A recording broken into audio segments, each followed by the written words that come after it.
ये है श्रृंगार की सामग्री जो कि मैंने बसंत पंचमी पर माता सरस्वती को भेंट करी थी। इस तरह से आए दिन हम लोग अपने घर में माता को, देवी को चढ़ाते रहते हैं और उसको प्रसाद के रूप में स्वयं अपनी सासू माँ को, अपनी ननद को, अपनी जेठानी आदि को देते हैं। तो सवाल ये है कि क्या हम ये श्रृंगार की सामग्री जो हम चढ़ाते हैं हमें अपने माँ को या फिर अपनी बहन को देना चाहिए कि नहीं। क्योंकि मुझसे कई बहनें कमेंट में पूछती हैं कि दीदी श्रृंगार की जो सामग्री हम चढ़ाते हैं उसे हमें किसे देना चाहिए।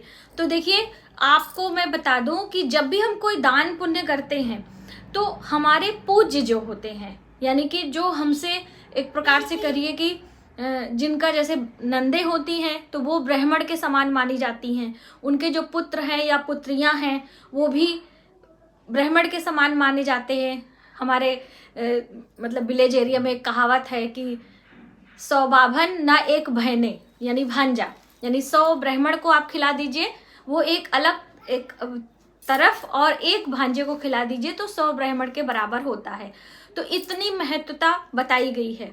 तो इसलिए जब भी हम कोई दान पुण्य करते हैं तो अपने पूज्य को, अपने ब्राह्मण को देते हैं। और जो हमारी बहनें हैं, हमारी माएँ हैं, वो हमारे ही कुल की हैं, यानी हमारे ही ब्लड से रिलेटेड है। गोत्र हमारा लगभग एक ही था पहले, शादी के बाद गोत्र चेंज हो जाता है।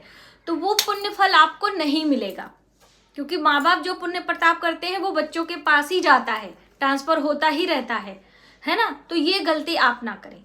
मुझे उम्मीद है कि आपको समझ में आई होगी, मैंने समझाने का प्रयास किया है। तो आप अपनी दान की चीजें अपनी माँ को या अपनी बहन को ना दें।